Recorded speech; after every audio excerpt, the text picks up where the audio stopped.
to everyone in attendance who has taken time out of their day to come to this really cool panel and webinar. WCAPS is delighted to host this in partnership rather, with the Cybersecurity and Emerging Technologies Working Group. We also have a couple of guests who are not a part of WCAPS here to share their unique experiences in working in the field, et cetera. You're going to learn so much during this panel. And it's a perfect way to close out Women's History Month by highlighting the expertise and perspectives of all of these wonderful women of color that we are hosting today. WCAP's Women of Color Advancing Peace and Security and Conflict Transformation. Our mission is to advance the careers, perspectives, and experiences of women of color in peace and security in all of its intersections. And this is a part of it, holding these conversations, energizing folks towards these issues, and really getting a lot of work done in these areas. So we appreciate all of you for making the time to come sit on this panel as well, and ready to jump right in. My name is Gabrielle Gay. I am the outreach officer at WCAPS. And I've been with WCAPS for quite a while, few years actually, mostly in a volunteer capacity, but have been drawn in and sucked into the magic, and now happy to bring opportunities like this to young women all over the place. So it's a pleasure to be here. And I would like to start off by introducing our wonderful host, who is a co-chair of the Cybersecurity and Emerging Technologies Working Group at WCAPS, Miss Sayako Quinlan. She is a cybersecurity professional with a background in research, policy, program development, and incident response.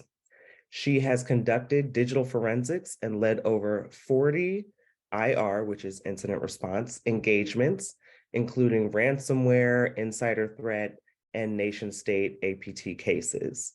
She has also advised executive management on cybersecurity posture improvement and trained information security teams at dozens of organizations. She is currently a senior security researcher at CrowdStrike and secretary for the Cybersecurity and Emerging Technology Working Group at at WCAPS, as I mentioned before. So thank you for moderating this panel. Thanks for being here, and I will hand it over to you to introduce our panelists and kick off the conversation. Thank you so much, Gabrielle. Today, folks, we're joined with a wonderful group of panelists, and I'm very excited to introduce. I'll probably be taking notes throughout the conversation because there's just so much knowledge and wisdom to be shared today. I'll start off with Jumoke K.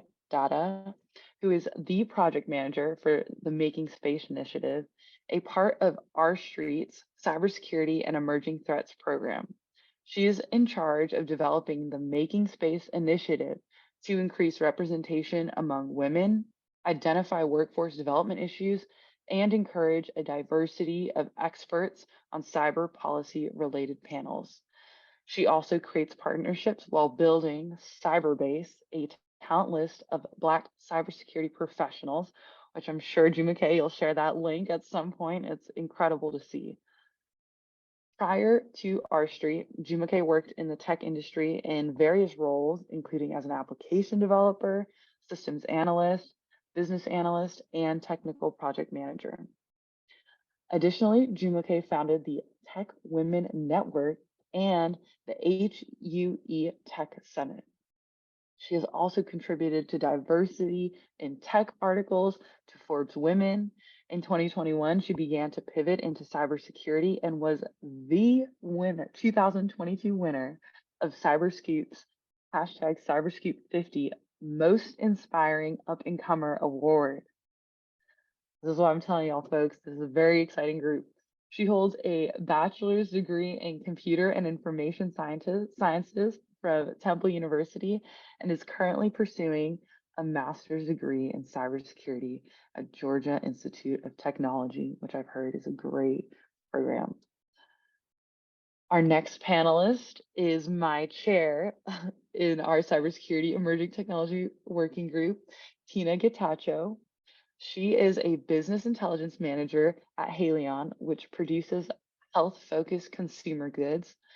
At the company, she works in global cybersecurity risk and strategy and monitors cybersecurity metrics for Haleon's global business units. She is the chair of WCAP Cybersecurity Emerging Technology Working Group. Prior to her cybersecurity career pivot, so if any of y'all are interested, I should definitely can talk about that experience. She worked for 13 years in government relations in Washington, D.C., and has worked on policy concerning healthcare, artificial intelligence, augmented reality, and data science. She holds a Bachelor's of Science in International Relations and Communication and Rhetorical Studies from Syracuse University, is certified in Security Plus, and has a Project Management Professional certification. In addition to her professional work, Tina serves as Vice President of Education in her local Toastmasters Club and has been awarded Advanced Communicator Bronze and Advanced Leader Bronze. I didn't know you had those Toastmaster awards. We'll have to chat about that later. Lastly, but definitely not leastly, we have another Tina, who I'll be referring to TK just to avoid any confusion. Tina C. Williams Karoma has a CISSP, which is a cybersecurity certification for those who don't know, as well as the PMP certification that other Tina has as well. She's also a serial entrepreneur, founder and CEO of T Secure, and most recently, founder of Deploy. She is a Maryland licensed attorney, possesses a Bachelor's of Science in Computer Science from the University of Maryland, Baltimore County, a Master's of Science in Management from Rensselaer Polytechnic Institute, and a JD from the University of Maryland Francis King Terry School of Law.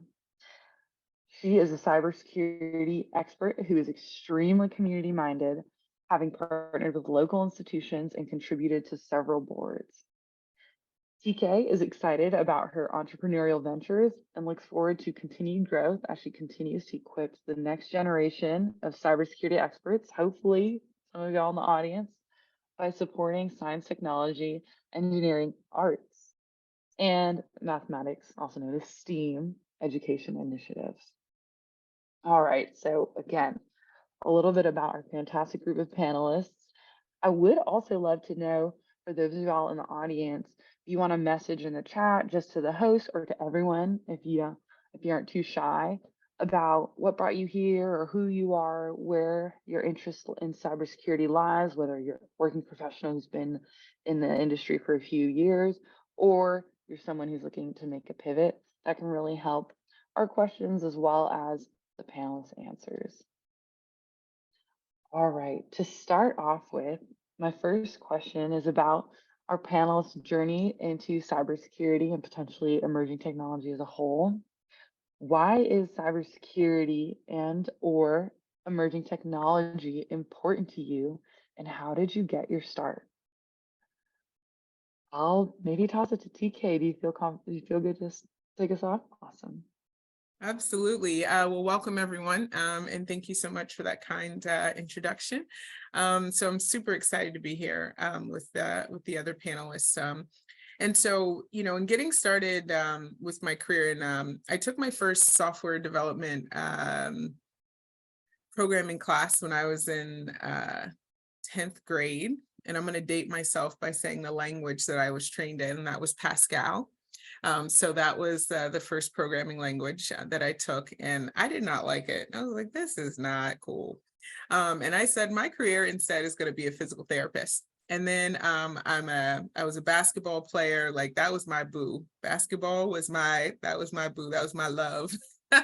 And unfortunately, I tore my ACL in kicking off in a scrimmage in my junior year, and I had been at the gym practicing my pull-up jumper all summer. And so that injury landed me in a physical therapist's office, trying to recover. And sitting in that office, I was like, I do not want to be a physical therapist as a career. So scratch that. My senior year, I decided to give programming and tech another try. So I took C++ programming at a local community college. That was a program associated with my high school. And I liked it. I also did an internship. There used to be a program that NASA had called the Summer High School Apprenticeship Research Program. So I had done that after my junior year. UMBC, University of Maryland, Baltimore County, had recruiters there for the Meyerhoff Scholars Program. And so they recruited me, and I chose to study computer science as a Meyerhoff Scholar at UMBC. There was a movie called The Net with Sandra Bullock, again, dating myself a bit. But that is a part of what influenced me into cyber. I saw her as this like developer, quasi-ethical hacker type, and she was doing work on her computer on the beach, and I was like, what career is that? So that's how I shaped my cyber career. It took me 20 years into my career to get to doing work on the beach. I sent a picture from like a conference I went to at Ocean City last year of finally 20 years after the vision. I realized the work on the beach. So that's kind of a preview into my work in tech and in cybersecurity in particular. That's absolutely fabulous. And I love the role film played in that, inspiring you. I just want to acknowledge we have an additional panelist here, Ms. Juliet Okafor. If I may, I do have your bio, and I'll do a little intro for you. Juliet Okafor is JD is a cybersecurity professional who has combined her knowledge of the legal system and cybersecurity solution models into success stories across Fortune 500 industries throughout the US. Her ability to scope, plan, and design the creation of operational technology cybersecurity management system framework for one of the largest cruise lines in the world is a testament to her commitment and leadership, regardless of the challenge. She is a passionate security solution visionary and strategist who builds the Fortune 500 enterprises overarching security strategy that governs all other smaller strategies within. She is the person who determines how to solve the company's problems, be it vulnerability management, incident response, or reducing the risk associated with technology or vendors, and then puts a plan into action or a roadmap to remediate the risks in place, using a combination of people, transforming operations, and an array of emerging security technology. Juliet's collaboration with key infrastructure cybersecurity leaders from the energy, manufacturing, maritime, transportation, and chemical sectors have led to realistic and integrated information technology, or IT, OT, which is that operational technology, cybersecurity programs with positive security results. Juliet graduated from UMass Amherst with a BA in communication, Fordham University with a MA in public communication and media studies, and received her Juris Doctorate from Temple University Beasley School of Law. And she is currently the CEO of Revolution Cyber. Juliet, we're so glad that you were able to make it. And for your awareness, the question we're answering right now is why cybersecurity or emerging technology is important to you, and how your start in the field began. Should I start? Sure, you can answer after. Yeah, Sure. we had TK answer. I think there are a lot of great stories. And I think almost always people happen into it. It's the same thing for me. So I always tell people my start was on Craigslist back in 2014. I had been laid off. I'd been laid off from my job with 15 other salespeople. And that it was March of 2014. And the month later, I found out I was pregnant with my daughter. And so there was no job prospects, and most people were not hiring remote, right? So I basically had 10 months to sit around and just kind of figure out what I wanted to do with my life. And what I decided was that I was going to focus on a career that was growing. Now, prior to that, I wanted to be in communication. I wanted to be a journalist or an attorney, and I'd avoided typing, computers. Like, I really wasn't thinking I'd have this career in computer science or cybersecurity. But what I did have was years of sales experience. And so found this job on Craigslist. It was for a small MSSP out of Ashburn, which was a 2-hour drive each way. But I put myself in a car and drove 2 hours each way until I could negotiate for, going to the office 3 times a week. But I chose, the space chose me. And I say that because it is the one place where my background is uniquely aligned with the problems that are growing, that are growing for us. So I tell people that the future of cybersecurity is quintessentially human, in that the human will be the problem, but the human will also be the solution. And so there's a mind shift that's needed. And I've always wanted to be in psychology, but most of the work that I did at Fordham was about this idea of cura personalis. You wanna cure the whole person, right? You wanna coach and support the entire person. And so applying that education to cybersecurity and all the human element problems is such a joy, because although I did not think that there'd be a place for me, what's happened is that there's a place for everyone. So my job then becomes, how do I identify the problems that I can solve? How do I create an infrastructure and a network of people who can help solve the problem? And then how do we bring more women of diverse backgrounds in, who question where they belong, who think that they need to be in service-oriented industries, which is fine, because there's service to be had here. And it just requires a desire and a passion to really be curious, and they want to pay you a lot of money for it, better. But for the most part, you can make a good living just figuring out what the problems are and taking what is empathy, love, of people, and a computer aligned problem. So I don't think it's a technology. Cybersecurity is an art more than it's a science. And I think we have to come to that agreement.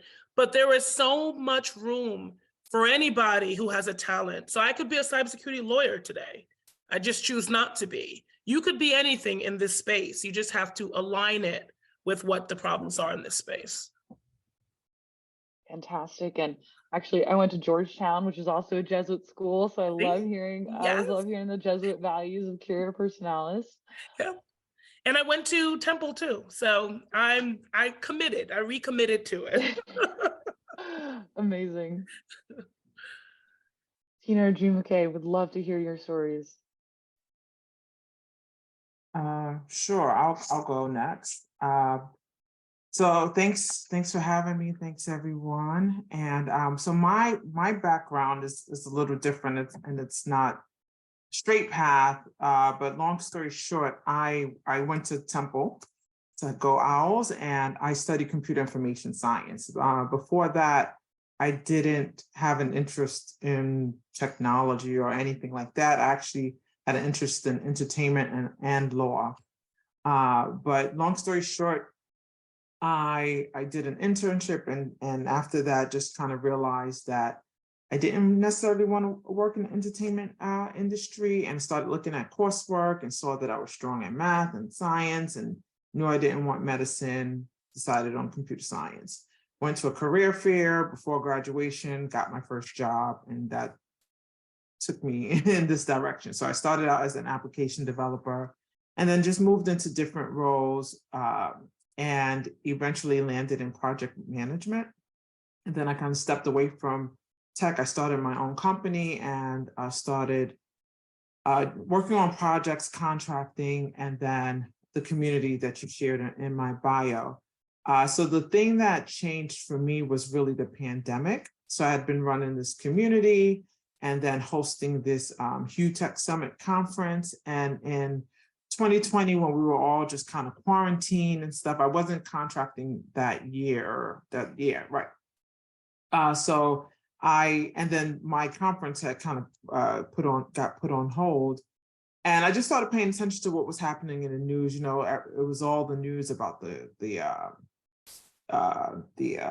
COVID and what was going around globally. And then it was like cyber attacks.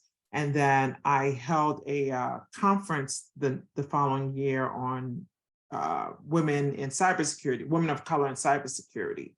So between those two things, I just realized that I wanted to learn, that I had like done great work doing some advocacy work for women of color, but I also wanted to make sure that I kept my technical skills up to speed. And with managing projects, I realized that I should start to specialize. So I applied to grad school and decided to get a master's in cybersecurity. I weighed the options of studying with going and getting certifications versus a program, but just knowing how I learned, I realized that the program was probably the best way for me to go. And so that was it. And then the other thing that happened was after that conference, I was hired to work on the Making Space project that I'm working on now, which was to me a good hybrid because it tied in like advocacy work that I had already been doing through Hugh and my women's community, as well as the new field that I was entering into, which is cybersecurity. So it was just a great fit. So that was my entry point, and it's also important to me because it just impacts our daily lives. I've learned so much in the past year and a half with the cybersecurity field, and in all my years in tech, I didn't pay attention to cybersecurity. It just wasn't something that I was interested in. And now that I know about how much it's happening, and with the threats and then with the jobs, I'm like trying to tell everyone like this, start looking to this field, there's jobs, then also protect yourself. Like, and these are the ways that you can do so. So that's my story. Very interesting. And that will touch on some questions that come up later. All right, Tina, if you want to wrap us up here. Yeah, I'll wrap it up because I know we're already at the halfway mark. So one reason why cyber and emerging tech is important to me for a couple of reasons. A, it's the future, regardless if you want to be it or not, it is the future. We all have a responsibility in using technology and utilizing cybersecurity. And we also have the opportunity to shape it for good or bad. I'm going to say the good because I think enough people know about the bad, but there are people with emerging technology that are developing limbs and organs from 3D printing. So I just wanted to spread a little bit of positivity because I think we see more of the negative than the positive nowadays.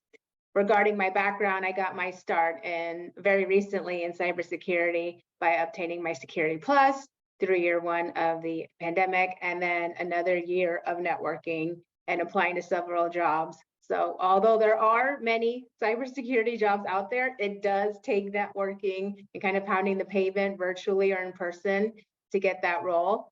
And I just wanted to say that persistence is key because I now have a role, and a bit of what Juliet said before about there are different areas. There's an area for you in cybersecurity. It's important to know the skills that you can offer in that arena to get into the role that suits you and your background accurately. And that is all I'm going to say. And back to you, Sayako.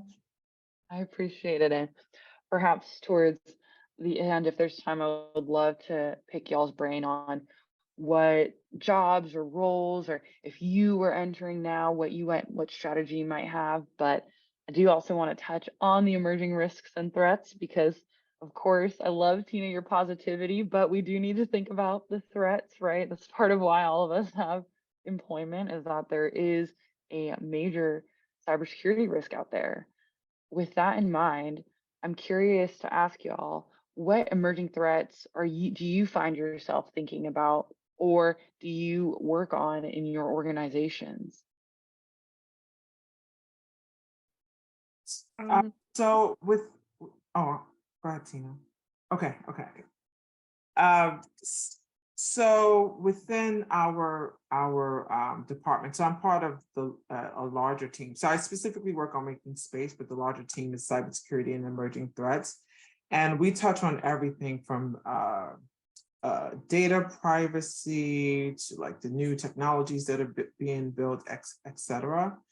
And I think between that work and then kind of like what I'm learning in school, ransomware and how that's impacting everyday people, everyday people, as well as larger institutions. Like you have the hospitals that are having breaches, and even like credit companies having breaches. And then even recently, I know someone that's a small business owner that recently experienced it and had no clue what to do. You know, she has a law firm. And so these are things that now we have to start educating small businesses, and you have entrepreneurs that are building applications, and they need to now also be mindful of how they're building their applications and keeping security in mind while they're designing these applications. So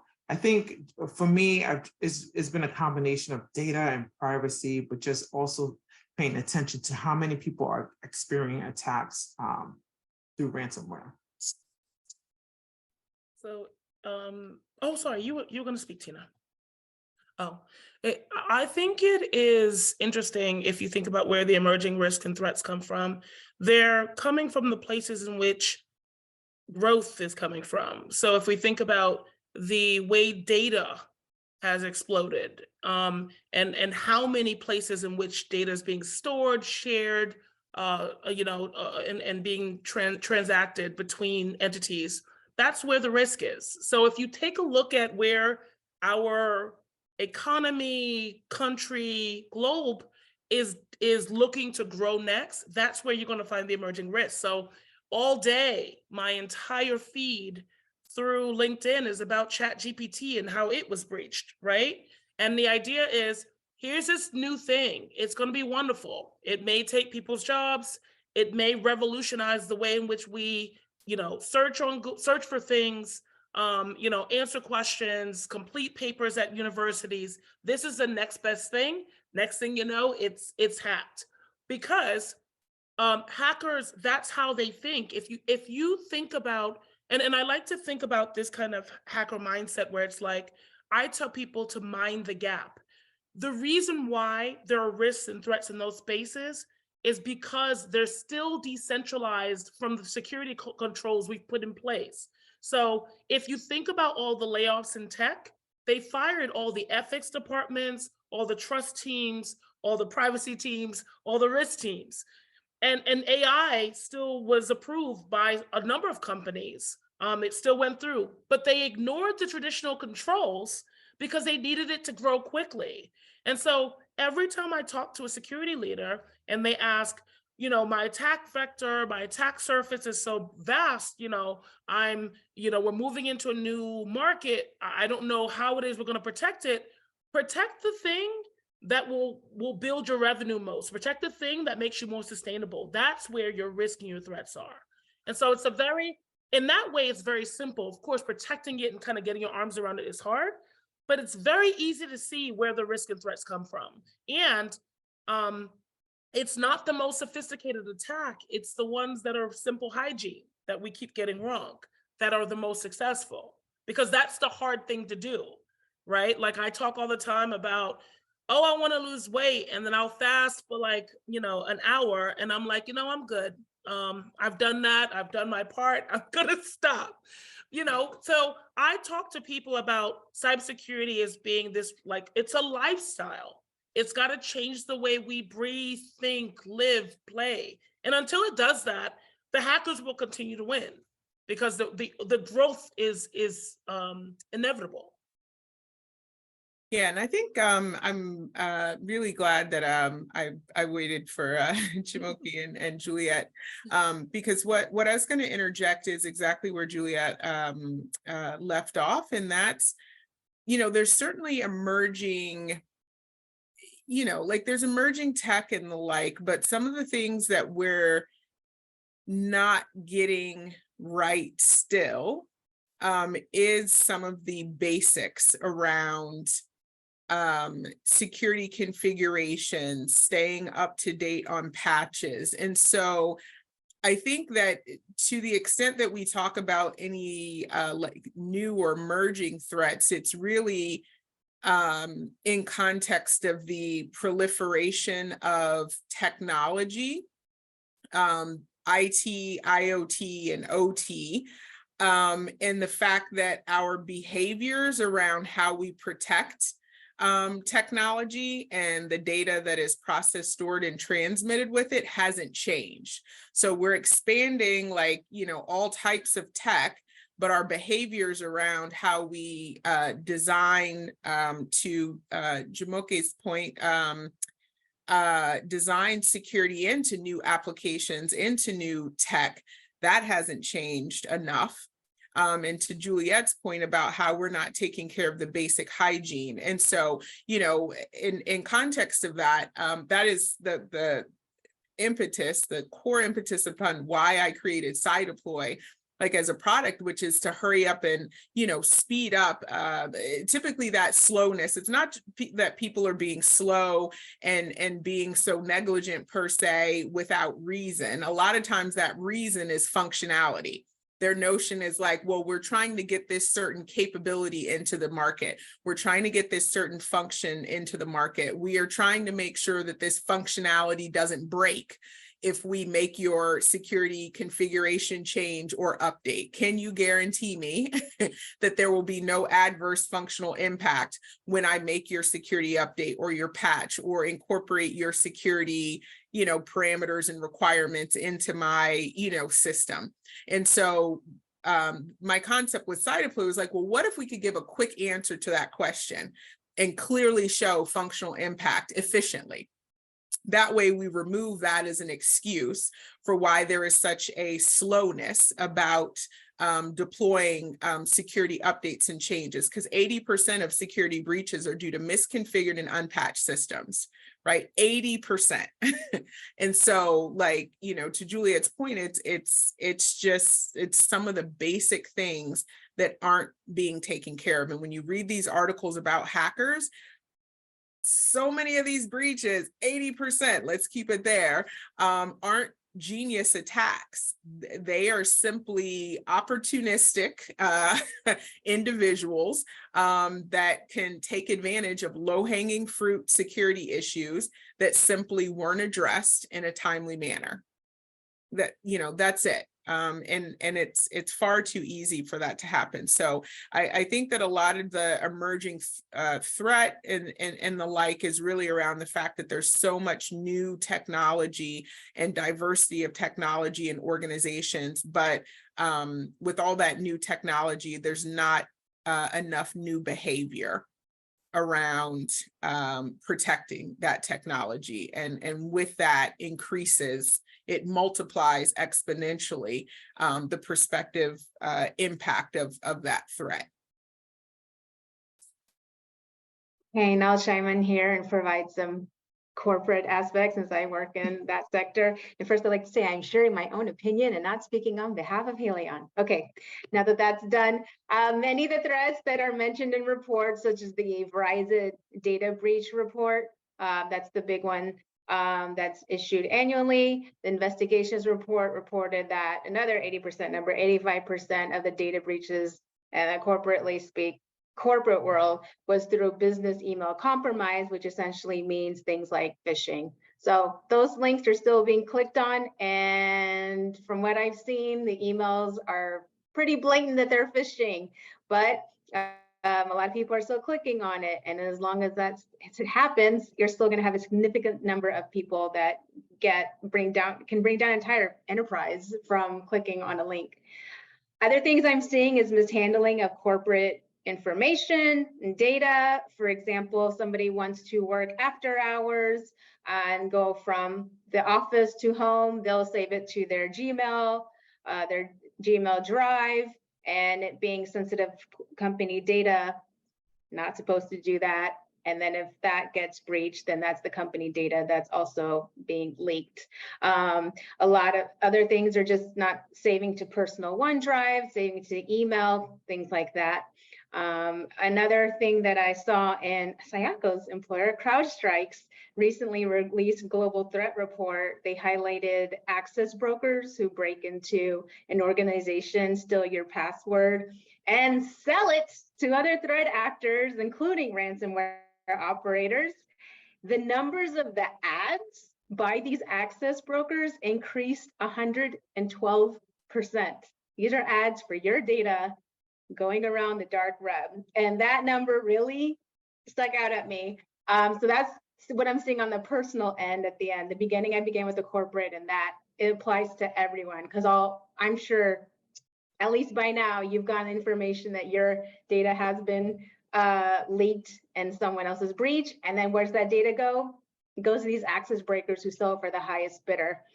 This kind of ties into what I was saying before about all of us having responsibility in cybersecurity. It's about having those multi-factor authentication, having different passwords, not for your Bank of America and also for your work email. You're putting both at danger when you do things like that. And it is easier, but the easiness is what gets the bad guys and access into it. Because if you have multi-factor authentication, chances are they're not going to want to do the work, because there are 100 other people that won't go through that process. So wanted to close with that reminder to all.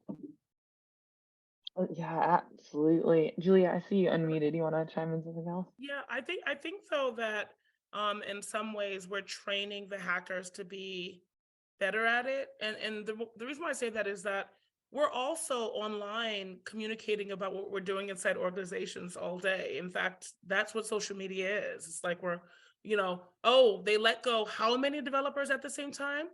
All of the types of technology they use are going to be their LinkedIn profiles. So we're basically given reconnaissance to hackers to use in order to get into systems. And so social engineering has become actually quite easy, as opposed to going through regular security controls. And then if you think about MFA, most companies have adoption problems with MFA. Everybody in the organization doesn't have it. It's not on some servers, it's on other systems. And legitimately, what's going on now is either MFA fatigue, or where they just keep sending requests to people and they go, oh God, leave me alone.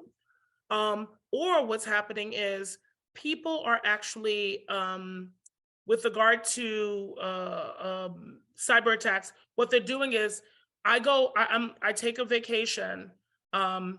Everybody is aware that there's a particular phishing email that went out.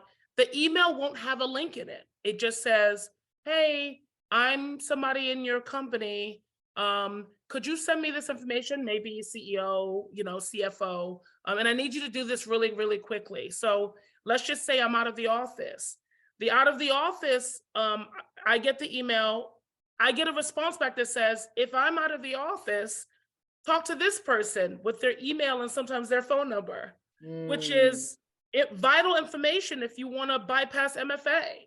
So we're giving away the information in ways we're not even thinking about. And I feel like it's not impossible to solve, but what we're putting up as solutions to solve aren't solutions. So for instance, there's a lot of platforms, and I actually am a partner with them because everybody seems to have them, that does video training. Okay, so what 5-minute video is going to teach me what I need to know about security and how to protect myself?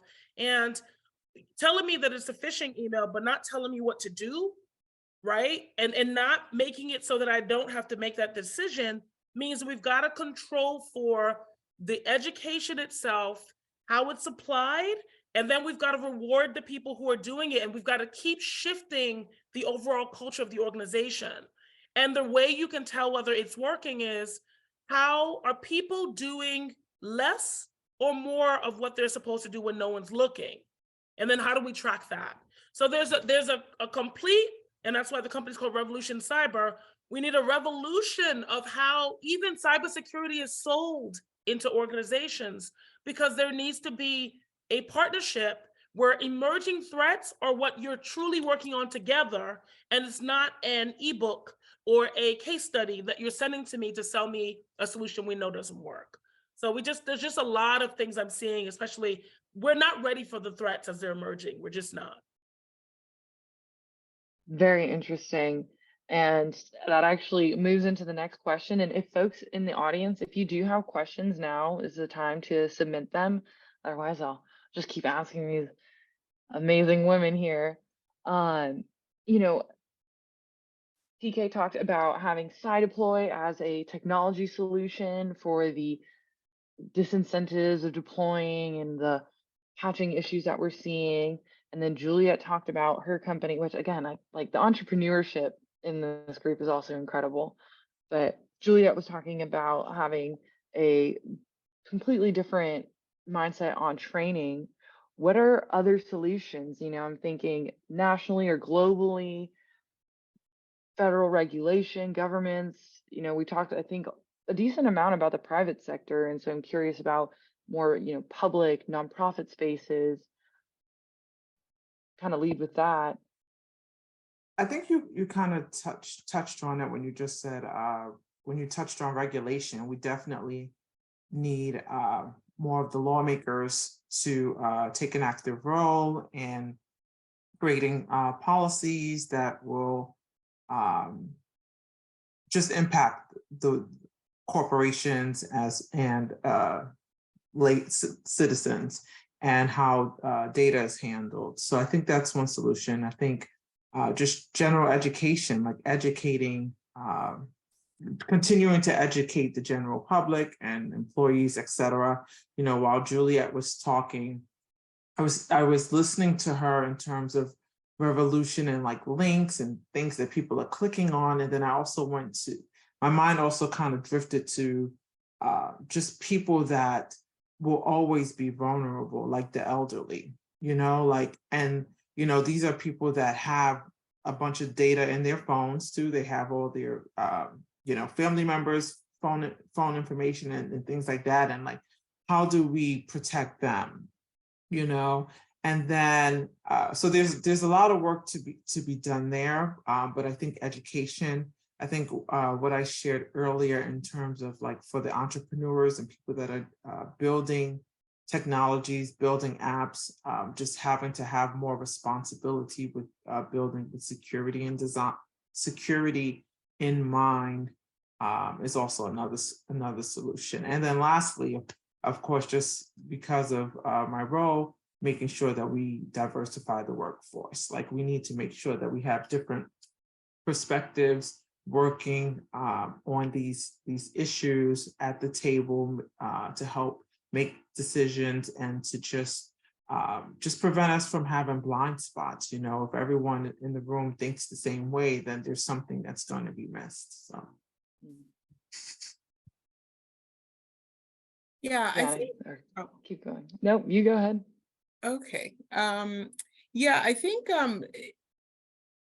you know, kind of building on the responses and one thing that you know, Juliet had pointed out is really like effectiveness. I think that that's where like we really have to start paying attention to, is what we're doing working, right? Like I think that this is one field with cybersecurity where sometimes it just kind of encourages almost like a bury your head in the sand, like it's just inevitable and there's nothing we can do. And, you know, there's quotes of it's not if you've been breached, but when, and, you know, how many times, you know, and do you know about it? You know, there's two categories of people, ones that have been breached and know, and ones that have been breached and don't know, right? Like, so it's kind of like this very fatalistic, you know, what can we do, you know, sort of thing. And I think that that's the downside, going to what Tina said, like a lot of the scare, like, you know, you can only scare and shake up and, you know, frighten and throw statistics out, but so many times then people start becoming numb, you know, to that. And so I think that I know that the National Cybersecurity Center of Excellence in CCOE and, in Maryland, a lot of what they were focused on is, creating cyber solutions that would help reduce that overall, the overall risk, in our nation from a cyber perspective. And while, you certainly can focus on, providing solutions with that objective, then the question comes to how do you measure the effectiveness of the solutions and approaches that you have put into place? And how do you do that on a national scale, right? Like you certainly have to start at a micro level, but it really becomes the question at even like a macro level. How do we measure the effectiveness of a cybersecurity approach or solution, both at a micro individual to a corporate to a national level, so that we know, what do we need to stop?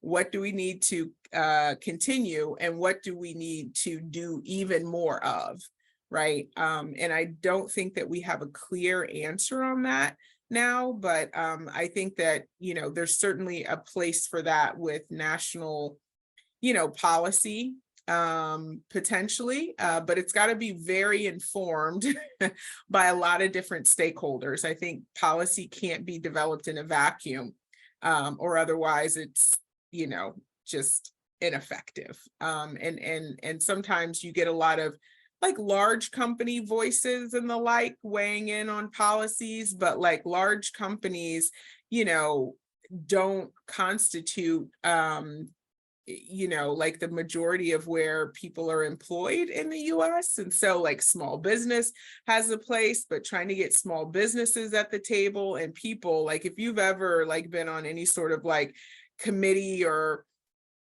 like stakeholder thing, like they meet so often and so many times, and like what regular citizen or small business owner can afford to keep contributing to that conversation? And so who's left standing and whose voice gets the loudest is the ones with the most capital and the capacity to still be at the table after 50,000 meetings, right?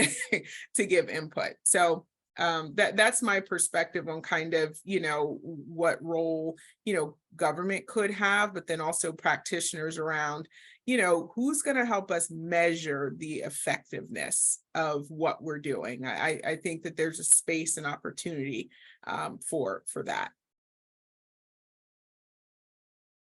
Very interesting. And yes, I mean, we've at least seen a significant improvement in the past years of new organizations and new efforts from the federal government. Tina, anything else to chime in? No, actually, I think they did a great job of providing some good solutions. They certainly did. All right, we have about 9 minutes left, and I kind of want to shift things over to more maybe like lighter mood, less cybersecurity technical topics. This group of women has so many certifications, so many degrees. We have multiple companies being built, and I'm just curious, maybe selfishly, what has worked or not worked in how you all manage those different responsibilities? Any kind of career tips for us? So what I would say is I have always given items of value before asking for anything in return. I think what it is that I'm doing now and the how I would say successful I've become in this career as quickly has been about helping people and lifting people as I'm lifting myself. And what happens is that the deals that my company closes now are based on things that and people that I met years ago, that they were at a position where they needed help or they had a question and they needed someone who they could trust. And so a lot of times when I'm talking to people and they go, well, how do you work with Carnival? And how did you work with GE? And how do you work with UN? It legitimately is almost always the person that I helped when they weren't in a position to help me is now in a position to help me and wants to turn around and give it back. And so in your career, you may not be a cybersecurity expert, but you may be really good at project planning, project management. You might be really good at an event planning. You might be a wonderful person to write. I suggest that if you can, because I'm a single mother and I know I'm very short in time too, where you can give time, effort, energy, give it, because it always comes back. Karma doesn't always work in a bad way. Often karma shifts around, or if you believe in God or you believe whatever your belief, it does come back in the form of energy that you can use to grow. So almost always I'll tell people, how is it that you can help people today? And before you ask, give. Don't just say, hey, I'm so glad you could be my mentor. Here's what I need you to do for me. People hate that. It's, I would love for you to be my mentor. I appreciate the information you can have. How can I also help you? Because I'm in Chief, I'm a member of Chief, and I'm meeting with these leaders of really huge organizations, and they all have problems. It turns out that no one's perfect, no matter how high you get. So in your career, what you need to figure out is, who am I? I'm entry level in cybersecurity, but I'm senior or I'm mid-level here. How am I helping people where I can help them? And then, do they know someone who could help me? So you don't do it for the give back, but it all adds up. And so I just tell people, be good people, because it helps you when you're going up, and then really gives you grace when you fall. People don't know how that when I started in cybersecurity, I was on welfare with the state of Maryland, an attorney. I was on welfare and I begged, like, I can't stay here. And the answer was give, right? Give of yourself. And so I had nothing else but a baby to carry and another child, and I was home. And I just kept helping people who were in communications. I was giving, volunteering, and asking what I could do. So look around and see who you can help. That empathy will help you to drive your career moving forward. Incredible words. Just I'm kindred spirits with Juliet, just kind of how I share, just trying to uplift women, build communities, educate, create platforms for women to educate themselves. I think when I think of like two things for me in terms of like learning, one, I think I'm guilty. I'm like loyal to a fault. And because I'm that way, I stick around, or I want to do things for much longer than I should. So just having that that kind of fail fast mentality, or this is not going to work, exit, that kind of mentality. I think that's something that I should have had sooner. One. And then two, again, just a lot prior to cyber. I know cyber is more of a behind the scenes kind of role, but with the tech work that I was doing, I was behind the scenes for much longer than I should have been, because I should have been helping to encourage people. I was like downplaying being this programmer. I could relate to you, Tina, with the C and the C++ and all of that. Like I didn't talk about it. And I think when I finally came from behind the scenes, it ended up being a blessing to a lot of people. So that's it. Wow. I would say a couple of things have helped me so far in my young career, but still vibrant. One thing, and this kind of transcends cybersecurity, is when you're doing one thing good, people will ask you to do more things. And that is where I'm at. I don't even really know how I'm getting tasked with the things that I'm getting tasked, but people are saying that I'm delivering, and I hold myself to a higher standard, so that helps as well. Also, being one of two women of color in the department also motivates me to deliver above and beyond, because I do represent something that is definitely lacking in our organization. So that's always top of mind to me as well. Definitely working in tech is more exacerbated. So those are the things that I would recommend. And also likability. Even though it's tech, it's still a popularity contest. And I have seen that firsthand. So stakeholder engagement, if you're good with people, that is definitely something that is highly appreciated in tech. And that will definitely get you along in relationships that you probably wouldn't expect in tech, because it's something that is definitely highly valued. So you want to be likable. Be yourself, but be likable as well. So those are my tips. All right, I'll be quick with it. I think one, I have been in the cyber field for, over 21 years now, but one thing I would say, I started my career as a software developer, and I was in a rotational program at Lockheed Martin, and I realized, like, I don't want to be a developer for, like, we do peer reviews where other peers review your code. And they'd be like, oh, Tina, you could make it more efficient if you did. And in my head, I was like, does it work? And that told me that I wasn't passionate enough about trying to make it better and innovate. But then I did a rotation into an enterprise security role. And so, building on what, and I hope I've been pronounced your name right, Jamoki, indicated, fail fast, like in some of these things. Like, just because you don't like one area in tech, don't take that as like, oh, tech is just generally not for me. Tech is so broad. Cybersecurity itself is so broad, like the National Initiative for Cybersecurity Education, NICE. DHS they have like a NICS portal where you can, do a lot of your like cyber career exploration and different roles. So, so many people, and I've heard this, leave tech just saying, because one role, I don't want to be a developer, tech's not for me. Don't do that. Like, that would be my number one thing. There's so many different components of tech and cyber, and give yourself some room and grace to leverage what you did before and pivot into something else. There's a lot of stuff to try, but we need you in tech. Stay in tech. Don't just take like one, I don't like this, as like a broad sweep of tech isn't for me. Wonderful. And I love the positivity to end this webinar on.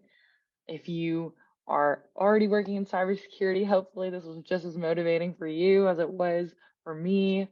And if you're not, hopefully this convinces you. I would like to thank each of our panelists for sharing just so much wisdom and their experiences today. It was just, again, each of you is an incredible rock star, and it's really inspirational to hear each of your thoughts. So thank you so much.